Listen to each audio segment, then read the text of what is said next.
The Age of Nightmares, the Second World War, was not just a conflict of armies or ideologies. It was a contest of imagination of scientists and soldiers seeking ways to kill more efficiently, terrify more deeply, and shatter morale more completely behind the front lines. In secret laboratories and midnight workshops, human ingenuity turned inward, transforming fear into weaponry. In every war, there are weapons meant to win battles, but in this one, there were weapons meant to haunt the soul tools of fire, poison, sound, and shock. The Second World War became a theater where nightmares were engineered, tested, and unleashed on flesh and bone. This is the story of the nightmare weapons, the unconventional arms that blurred the line between combat and atrocity, chemical gases that could choke entire battalions, flamethrowers that transformed bunkers into furnaces, vengeance rockets that screamed across the night sky without warning, and laboratories where diseases were designed, tested, and quietly erased from record. These weapons weren't always used to win the war. Some existed only to frighten, to intimidate, or to promise devastation so great that it would crush the will to fight.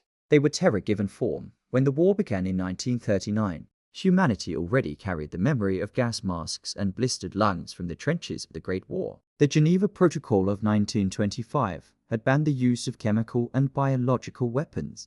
But even as signatures dried on treaties, nations quietly prepared for their return. Chemical plants across Europe and Asia stockpiled ingredients: chloracetylene, mustard, lewisite under euphemistic names like industrial protectants or defoliants, behind locked doors. New formulas were developed in secrecy. Meanwhile, engineers and scientists competed for prestige. Rockets, sound cannons, flame projectors, each new invention promised a tactical edge. In the laboratories of Berlin, London, and Tokyo, men in white coats spoke of progress, even as their progress led toward annihilation. By the early 1940s, the race to out-invent the enemy had become a race against morality itself, and when the front lines froze in the snows of Russia or the jungles of Burma, desperation gave birth to ingenuity unbound by conscience. They called it advancement. They said the enemy would fear us before we even arrived. I remember thinking, what kind of man finds comfort in fear? I wiped my hands clean that night, but they never felt clean again. Lieutenant F.X. Becker, Chemical Testing Division, 1942. Becker's words could have belonged to any of 1,000 scientists, technicians, or soldiers caught between duty and horror. The Second World War demanded invention without hesitation, and so it received inventions that would scar generations, from the skies over London to the villages of China, from the frozen forests of Finland to the underground tunnels of Germany. New forms of suffering emerged. Some were deployed openly, others whispered about, existed only in rumor or buried in archives sealed for decades. This documentary explores those weapons not as curiosities, but as reflections of what happens when fear becomes a strategy. We'll walk through laboratories disguised as hospitals. We'll visit the charred ruins left by firebombs. We'll hear from the survivors who carried invisible scars. These are not tales of heroism. They are warnings. They tell us that terror is a weapon that never truly goes silent. There were no heroes in the fire, only shadows trying to find air. The children stopped crying when the flames came. I still hear the silence. Civilian Diary, Tokyo, 1945. History often celebrates innovation, but sometimes invention becomes a curse. The Age of Nightmares began when progress forgot its purpose, when the drive to win became stronger than the duty to remain human. Tonight, we remember the weapons that were too cruel to use, and the ones that were used anyway. Welcome to Nightmare Weapons, unconventional and terrifying weapons of World War II. This is the story of science unshackled, of morality tested, and of the men and women who lived beneath the shadow of fear. If you value deep historical storytelling that looks beyond the battlefield, subscribe and enable notifications. Every new episode explores a different. The Forbidden Arsenal. Chemical weapons in World War II. The Great War had taught humanity what chemical weapons could do. The world had seen men clawing at their throats in the trenches of Ypres, eyes bleeding, lungs dissolving in unseen fog. WWII 1939. Such horrors were supposed to be unthinkable. The Geneva Protocol of 1925 had outlawed their use. Yet, as Europe edged once again toward war, the warehouses filled quietly with barrels of mustard gas, drums of phosgene, and canisters labeled special munitions. In Germany, Adolf Hitler, himself a victim of gas exposure in the First World War, forbade the battlefield use of chemical agents. But under the veil of secrecy, German industry continued to manufacture them on a massive scale. The Third Reich scientists, working in facilities like Dierenfurth and Spandau, perfected existing gases and developed new ones entirely: tarbon, sarin, and SOMAR nerve agents so lethal that a single drop could kill in seconds. They called them Trilon 83 and T-substance, harmless code names masking the birth of a new class of warfare. Unlike mustard gas, which burned and blistered, these nerve agents attacked the nervous system, causing convulsions, paralysis, and death through asphyxiation. In laboratories, technicians tested them on animals. In some cases, darker rumors whispered of human trials on prisoners, their names never recorded. They said it was for deterrence only. We mixed compounds that made our eyes water before the valves were sealed. The supervisor warned us never to touch our face. 2 men did not return from the shift. Chemist's diary. Dierenfurth facility.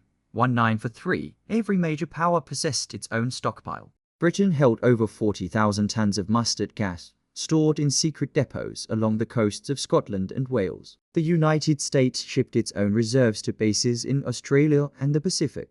Japan developed blister agents and used them repeatedly against Chinese forces in violation of international law. In 1941, on the plains of Yukon and later in Zhejiang, Japanese troops released poison gas grenades into trenches. Survivors described a yellow mist that clung to the ground, burning through fabric and flesh. Horses fell first, then men.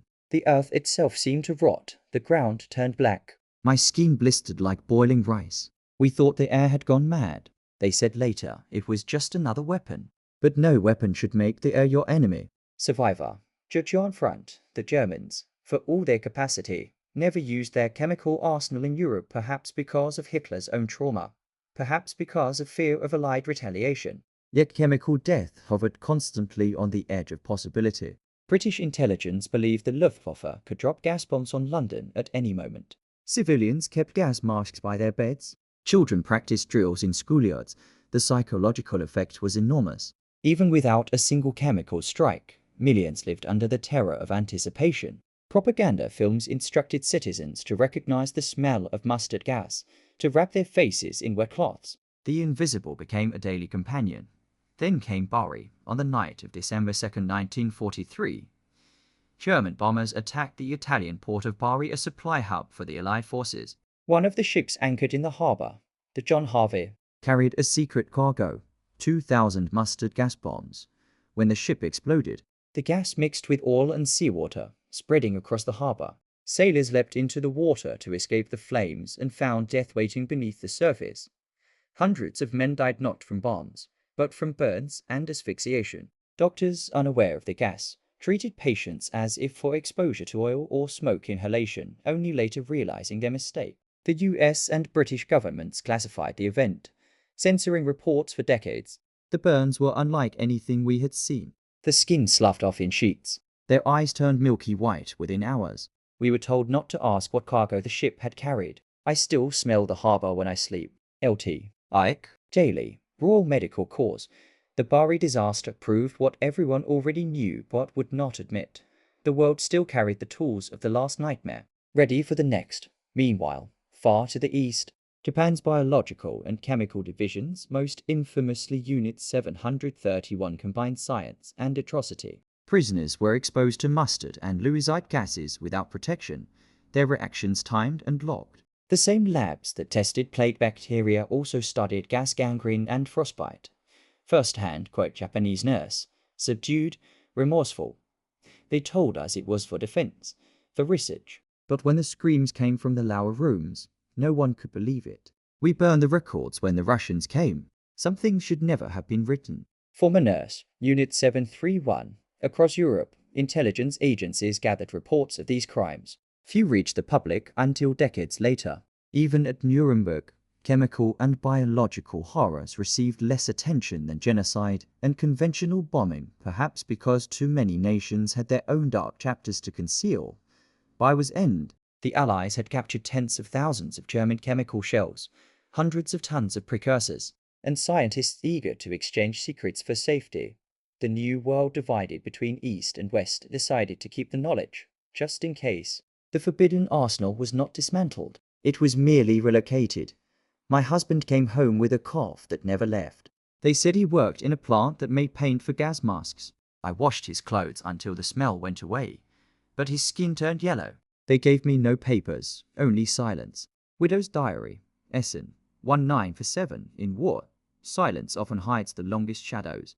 The chemical stockpiles remain sealed, buried, or forgotten, some leaking decades later into soil and sea. Fishermen in the Baltic still pull up corroded shells filled with mustard gas. 70 years after peace. The Forbidden Arsenal was more than a collection of weapons. It was a mirror. It showed humanity its willingness to prepare for unthinkable acts even if they were never carried out. The gas never filled the skies of London or Moscow, but it filled the nightmares of those who waited for it. And in places like China, it left real graves. The lessons of chemical warfare remain painfully simple. When fear and science combine, restraint becomes the final defense. In the next chapter, we'll descend into the fiery heart of another terror, the weapon that needed no chemistry to horrify, only fuel and air. If this part of the story resonates with you, consider sharing this documentary with someone studying history or ethics in warfare. Subscribe to the channel to continue with Part 3, Fire and Punishment, Flamethrowers and Incendiaries of World War II, because remembrance is the only antidote to forgetting. Engines of fire. The reign of the flamethrower, fire, the oldest weapon known to man. In the dark corners of World War II, fire returned with a vengeance, tamed into steel canisters, harnessed through hoses and nozzles, and carried on the backs of men. The flamethrower was not invented during this war, but in World War II, it became a symbol of terror. Its purpose was brutally simple: to burn enemies out of hiding, to clear bunkers, trenches, and caves where bullets could not reach. Yet in the hands of the soldier, it was more than a weapon. It was an infernal instrument of psychological warfare. Across the Pacific and European theaters, from the jungles of Burma to the ruins of Berlin, the flamethrower left behind scenes that witnesses would describe as hell itself come alive. Its reach was short, often no more than 40 meters, but within that range, nothing survived. Germany's Flammenwerfer, America's M2, Japan's Type 93, and Britain's Lifebuoy each was built on the same grim principle: compressed fuel, forced through a hose, ignited at the tip. The effect was immediate and devastating: a rolling wave of fire, often burning at over 1,000 degrees Celsius in the Pacific. American Marines learned the weapon's true psychological power. The Japanese had built networks of underground tunnels and bunkers, refusing to surrender even under heavy bombardment. To flush them out, the Marines turned to fire. A single burst from an M2 could turn a hidden fortification into a furnace. There inside, the tunnels ignited, consuming oxygen in seconds. The soldiers within died not only from burns but from suffocation.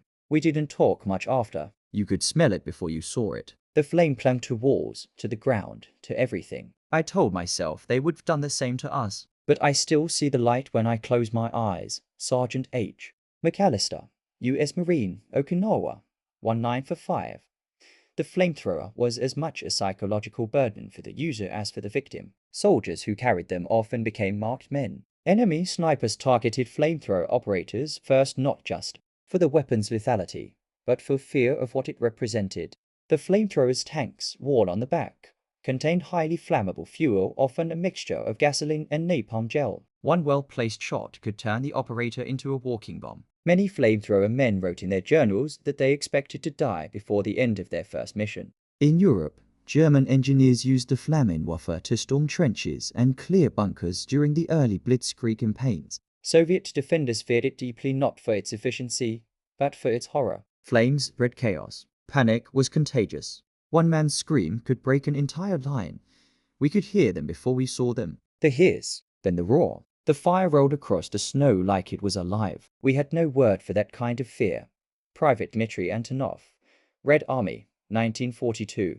Flamethrowers became tools of destruction not only in open combat, but also during atrocities. Villages suspected of harboring resistance fighters were burned. Underground tunnels, homes, and hospitals all became targets. The weapon had no discrimination. Its cruelty was total. In Nanking, in Warsaw, in countless nameless hamlets, fire erased both evidence and memory. Entire blocks were reduced to ash, leaving nothing to bury. And yet, for the soldier who carried it, the flamethrower was a paradox, a weapon of survival and suicide. Many described it as both empowering and horrifying. Few used it twice without trembling. The enemy causes demons. Perhaps they are right. I felt no victory in their screams, only the sound of my own damnation.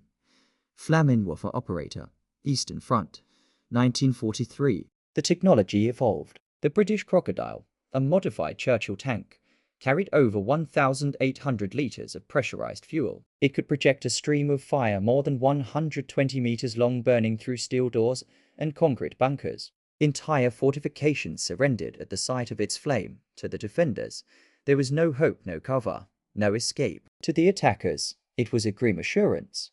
The only way to live was to make others burn. By 1945, the world had witnessed what fire could do on an industrial scale. From the bombed-out ruins of Dresden and Tokyo to the burning jungles of the Pacific, the line between strategic bombing and terror had vanished. Fire had become the language of total war. The flamethrower was banned for civilian use after the war. But in the memories of those who saw its light or felt its heat, the weapon never truly disappeared. It lives on in nightmares. If this chapter moved you, stay with us as we descend deeper into the hidden laboratories of the war. In the next part, Project Fear, Vengeance Rockets and the Birth of Psychological Warfare, we uncover the weapons that screamed through the night sky and redefine the terror of distance. Subscribe, and let history speak before silence swallows it. Project Fear, Vengeance Rockets and the Birth of Psychological Warfare. Before the jet age, before satellites and missiles, there were the rockets that fell without warning. No engine roar, no approach, just a shriek through the clouds and then annihilation. In 1944, as Nazi Germany began to crumble, its scientists unveiled a new breed of weapon, not built to hold territory, nor to win battles, but to terrify a nation into surrender. They called them Vergeltungswaffen, vengeance weapons. The V-1 flying bomb, the so-called buzz bomb, was the first, a pilotless jet, packed with high explosive, propelled by a pulse jet engine that growled like an angry insect. Londoners learned to fear that sound. The drone meant death was coming, and when the engine cut out, they had only seconds before impact. We would freeze when the engine stopped. The silence was worse than the noise. You waited and then the ground lifted beneath you. See, Morris, London, 1944. Between June 1944 and March 1945, more than 9,500 V-1As were launched against Britain. Over 6,000 people died. Tens of thousands were injured. The weapons were crude, many failed, but their psychological effect was immense. The V-1 had limited range, so Hitler demanded something greater, a weapon that could cross the channel silently, strike from the edge of space, and prove that Germany's technological genius still commanded fear. The result was the aggregate 4, better known as the V-2 rocket. The V-2 was the world's first long-range ballistic missile powered by liquid oxygen and alcohol fuel, rising 90 kilometers into the atmosphere before descending at nearly 3,500 kilometers per hour. It could not be hurled or intercepted. When it struck, it did so from the heavens to the victims. There was no warning, no defense, no meaning, only a crater and the sudden absence of life. I was walking toward Holborn when the world simply folded. One moment there were shops, people, a bus. The next, a pit of dust. No sound until after.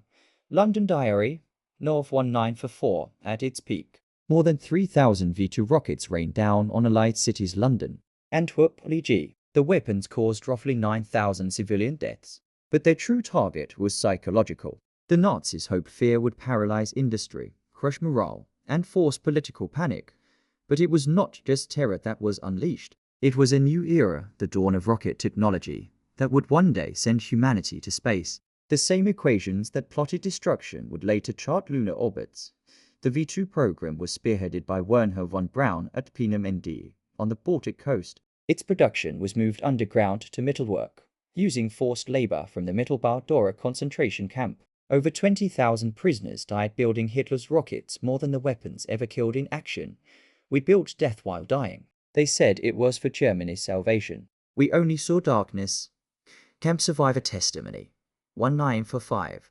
Each V-2 rocket cost human lives long before launch. The tunnels echoed with screams and machinery. Hunger and exhaustion were part of the assembly line. The rockets became monuments of cruelty disguised as progress for Londoners, Antwerp's dockworkers, and the families who huddled in shelters night after night. The V-weapons were not technological marvels, they were omens. They carried no pilot, no warning, no mercy. The enemy has struck again. Casualties in the hundreds. The Prime Minister urges citizens to stand firm. Stand firm words repeated until they lost meaning. The fear had become routine.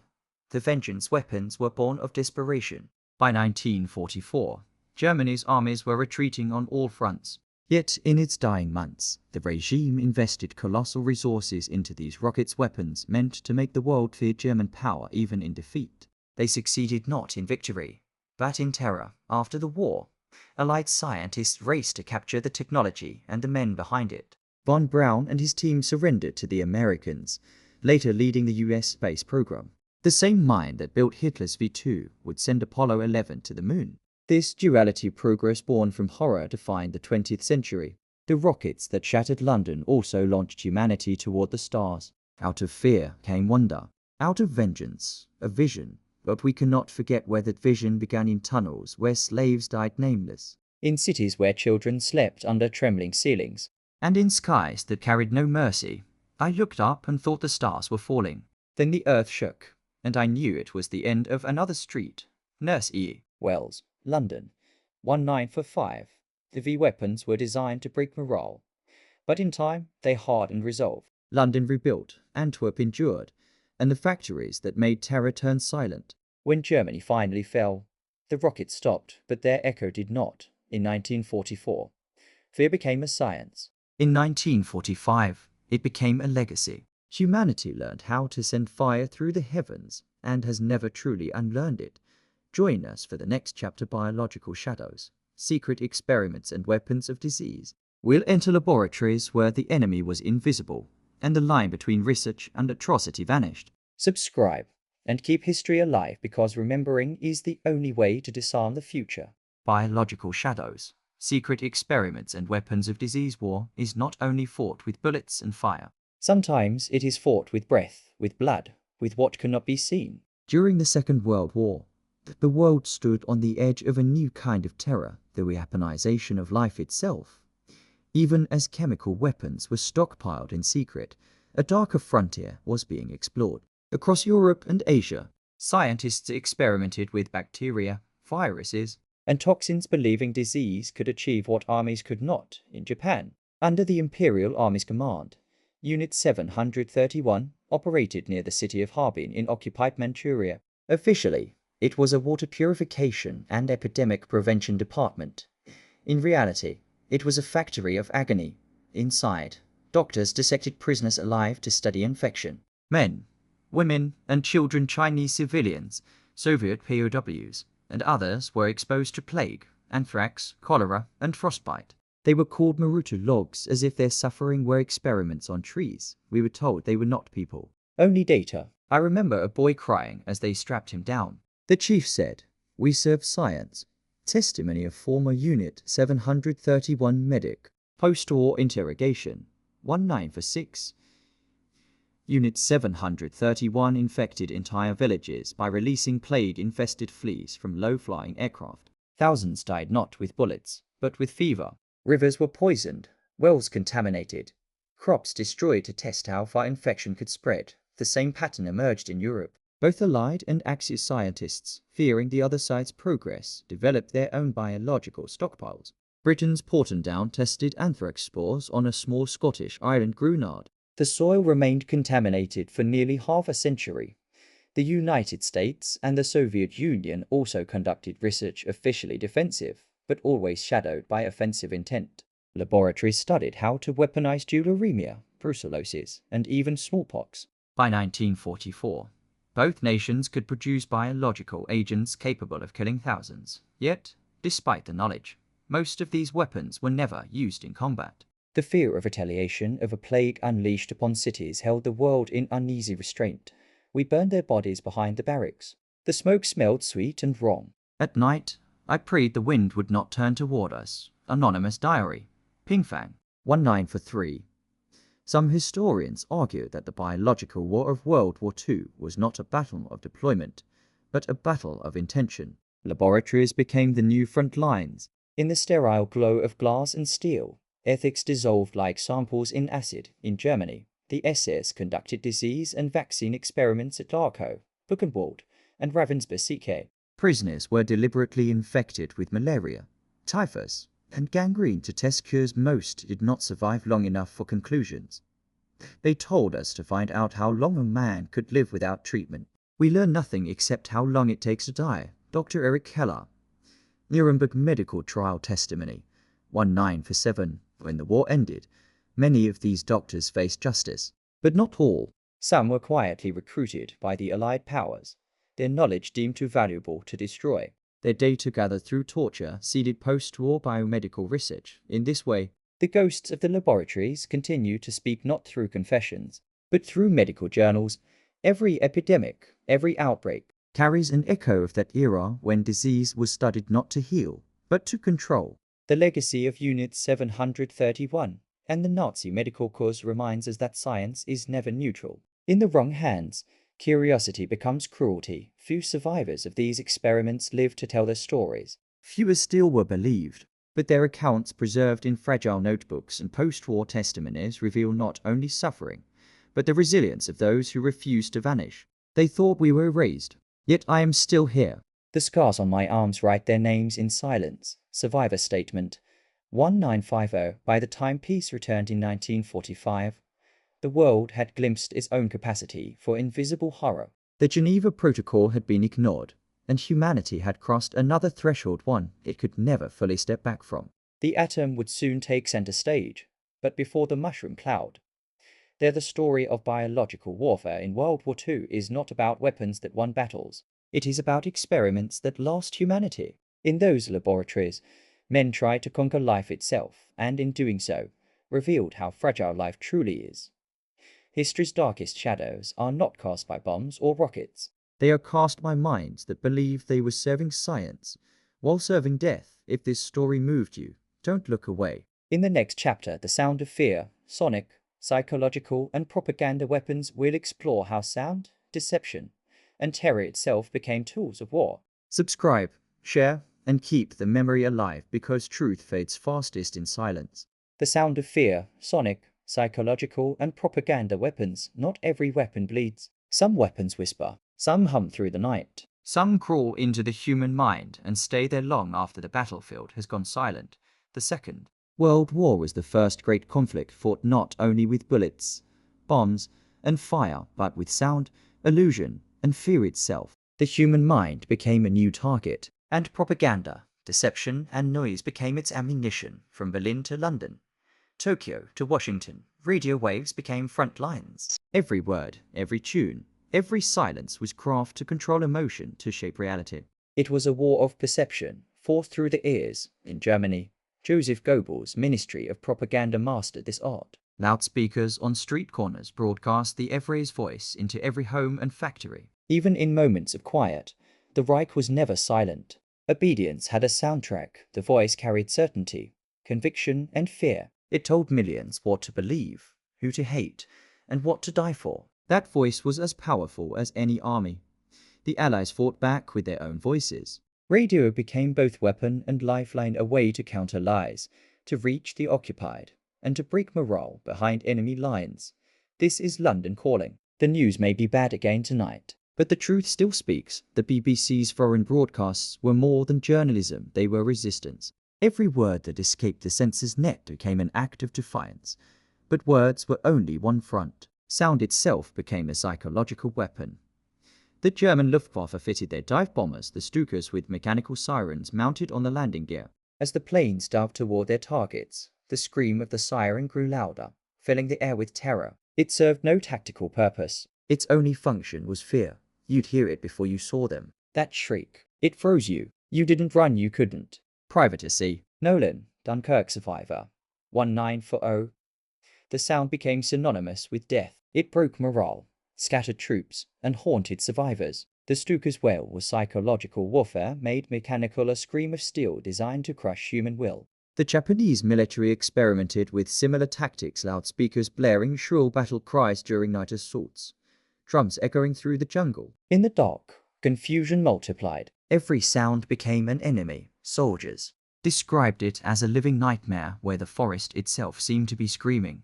The battlefield was not the only place sound was weaponized. Propaganda loudspeakers were used to torment isolated units, blaring demoralizing messages, forced surrender orders, and recordings of crying families.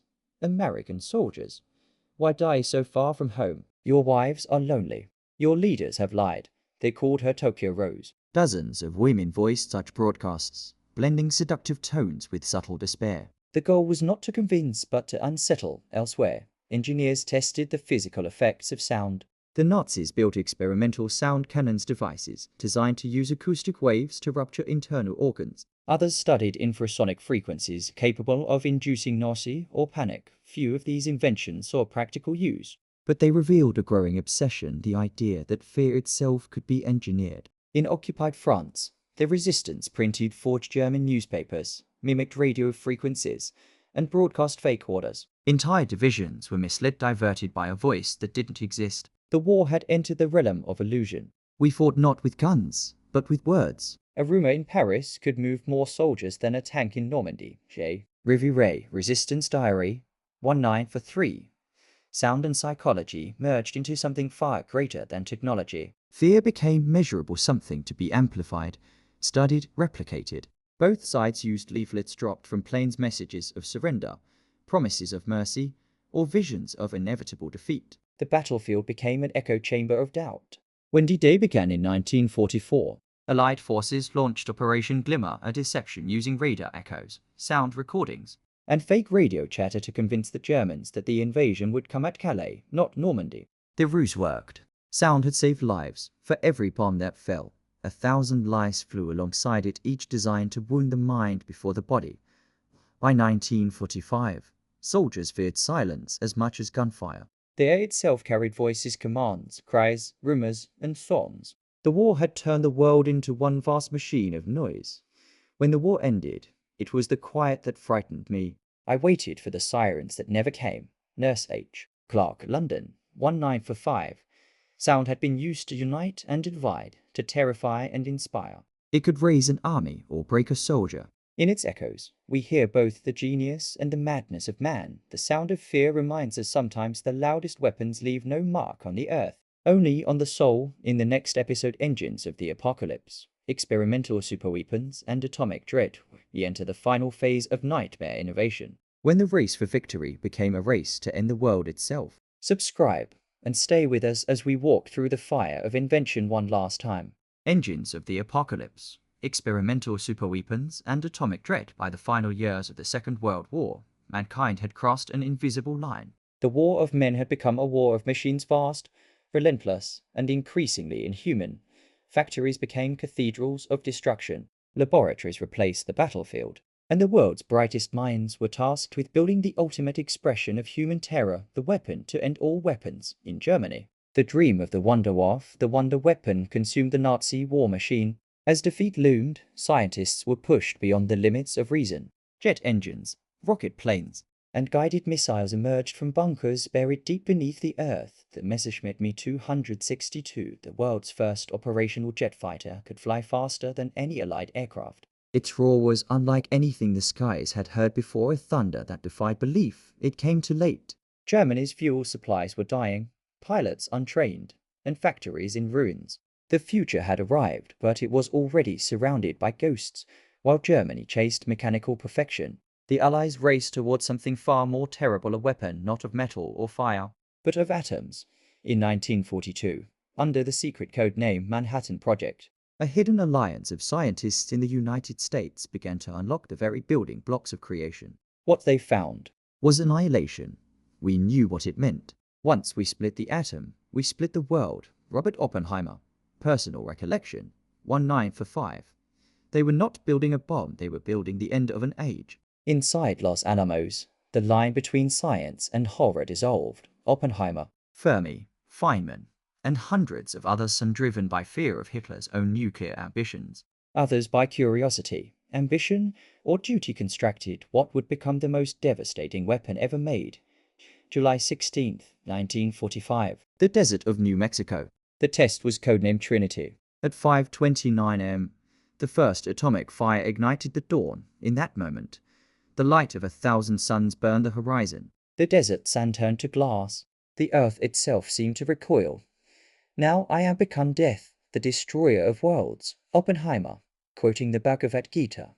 The words were ancient, that the horror was new. Mankind had built a weapon beyond imagination, and there would be no unmaking it. Meanwhile, in Germany, another engine of apocalypse was nearing completion, the V2 rocket. The first true ballistic missile in history. It rose faster than sound, struck without warning, and killed without mercy. Each V2 carried nearly a ton of explosives. But its real power was terror. It descended at supersonic speed, silent, invisible until the instant it exploded. Civilians never heard it coming. You'd just be walking. A second later, there was nothing. No warning. Just light and rubble. Evelyn Ross. London. 1944.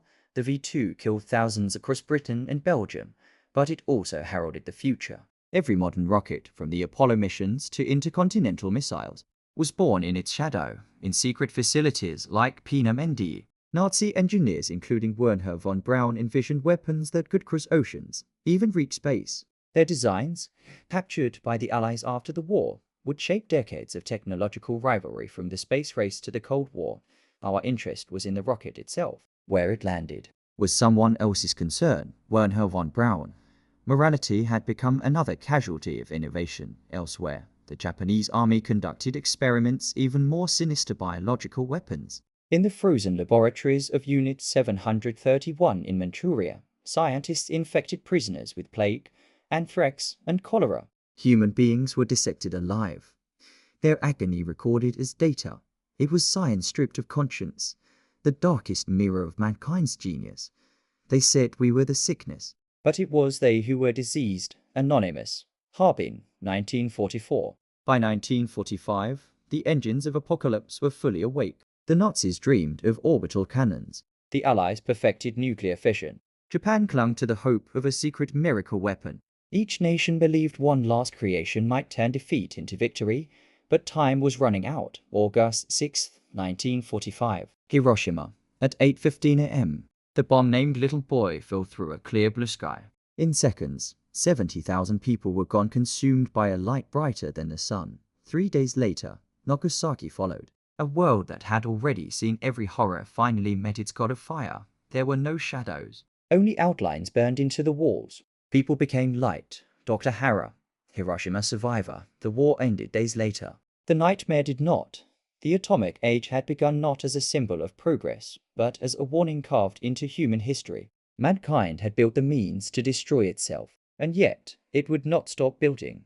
The engines of apocalypse never truly shut down. They simply changed form, from missiles to mines, from bombs to bites. The same fire still burns, waiting to be reignited. In 1945, the world stood victorious, but in its triumph, it had created the blueprint for its own extinction. In our final chapter, Part 8, The Legacy of Terror, what World War II's nightmare weapons taught humanity, we look into what came next, how these horrors shaped modern warfare, and what lessons remain buried beneath the ashes. Subscribe and stay with us as we take one last step through the shadows of history. The Legacy of Terror. What World War II's nightmare weapons taught humanity. When the guns fell silent in 1945, the world stood among the wreckage of its own genius. Cities were ash, nations were ghosts, and beneath the quiet the echoes of nightmare weapons still whispered through history. For 6 years, humanity had turned imagination into horror flames. Gas, rockets, and finally, the atom itself. What began as invention ended as revelation. The knowledge that no victory could justify the cost of such power. The aftermath of the Second World War was more than political reconstruction, it was moral reconstruction. The victors faced a question older than war itself, but now inescapable. What have we become? The Nuremberg trials exposed horrors that defied language, the medical experiments, the death factories, the calculated efficiency of cruelty. And within that reckoning lay a deeper truth, that science without conscience was merely another form of madness. We saw notebooks filled with measurements, statistics, photographs, all taken from human agony. Precision, logic, order. It chilled me more than the blood itself. Captain Ike Mueller. The war had turned reason into a weapon. Its lessons would shape the conscience of generations to come. In the shadow of Hiroshima and Nagasaki, the world entered a new age, the atomic era. For the first time, peace was enforced not by diplomacy, but by fear. The same terror that had ended the war now prevented another. This paradox, safety through annihilation, became the cornerstone of the Cold War. Missiles replaced rockets. Deterrence replaced strategy, and the nightmare that began in 1945 never truly ended.